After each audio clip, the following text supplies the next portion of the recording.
मैं स्थित है। मोक्ष की सरल व्याख्या कैसे, मतलब मेरी ये समझ है कि मोक्ष का मतलब हम उस परमात्मा में विलीन हो गए, जैसे एक बूंद सागर में विलीन हो गई, जैसे कि उस बूंद का अस्तित्व हो गया खत्म, जैसे हमारी आत्मा है, हम उस परमात्मा में विलीन हो गए, मतलब हमारा मोक्ष हो गया, तो हमारा जो एक अस्तित्व है वो खत्म हो जाता। आपका व्यक्तित्व खत्म नहीं होता है, विराट बन जाता। क्या बन जाता है? विराट।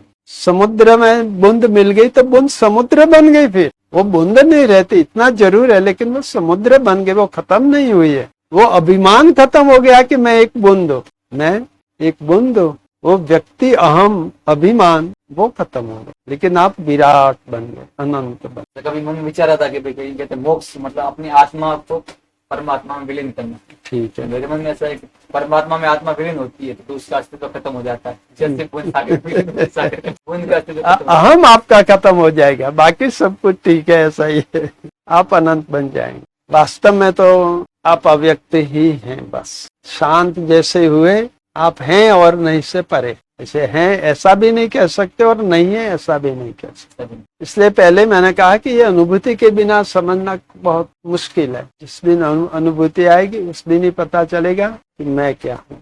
इसलिए आदि शंकराचार्य ने वेदांत में लिखा है कि सबसे पहला प्रश्न ये होता है कि को हम, मैं कौन हूँ, और ये कैसे कहाँ से आ गया मैं, तो हम कुतस्य आयामी। और ये मृत्यु नष्ट के बाद ये शरीर नष्ट हो जाता है तो फिर क्या है आगे, गति क्या है आगे, तो हम कुतस्य आयामी, का गति ही, मेरी क्या गति। इतने ही प्रश्न है मुख्य व्यक्ति के पास, इन दुखों से परे जाने का इतना ही खेल है और कुछ नहीं। इसलिए बहुत आसान है, बहुत आसान। जो हम हैं ही उसको जानने में इतनी दिक्कत क्यों हो रही है पता नहीं चलता। जो हम हैं उसको ही जानने में दिक्कत, क्योंकि बीच में मन खड़ा है, और दिक्कत मन की और किसी की नहीं है। मन और आत्मा दोनों अलग अलग अलग।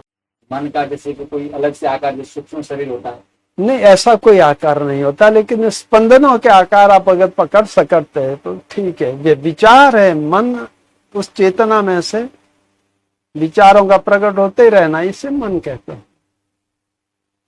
विचारों पे सोचना एक ही शक्ति का पूरा आयाम है, एक ही शक्ति का पूरा कार्य है। मन, बुद्धि, चित्त और अहंकार, ये सब एक ही लिंक में से खड़े हो रहे बार बार, और इतनी क्या कहना तीव्र गति से कि हम उसे काल की मर्यादा में माप नहीं सकते। तरंग फूटा, उस पर बुद्धि ने सोच लिया और अहंकार ने उस पर मोहर लगा दी कि यही करना है बस।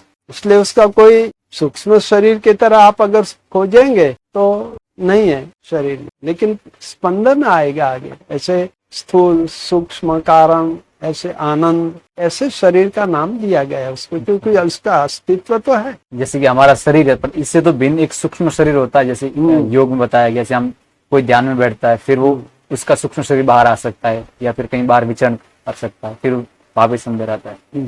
शंकराचार्य का भी ऐसा हुआ था कि वो कर सकते, ध्यान में बैठ के फिर राजा के शरीर में क्या था प्रवेश कर सकते। ये सब हो सकता है, चेतना का ही एक स्वरूप माना है। प्रकृति का संयोग, चेतना का प्रकृति से, जड़ प्रकृति से संयोग बनता है तो चिति शक्ति शब्द है वहां पर है, और चिति शक्ति के हिसाब से फिर ये मन सक्रिय होता है, बुद्धि होती है, ये सब एक ही शक्ति। लेकिन इतना स्पीडी कार्य के पकड़ना कठिन है। इसलिए सारी झंझट छोड़ के शांत हो जाना, भगवत स्मरण करना, नाम जप करो। इसलिए पहले जो बात की कि सबके लिए सामान्य क्या है, भगवान का नाम,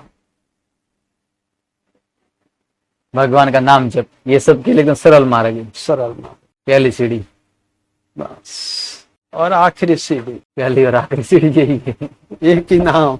सभी सीढ़ियों को पार करवाते करवाते समाधि होंगे, तब वो नाम छूट जाएगा।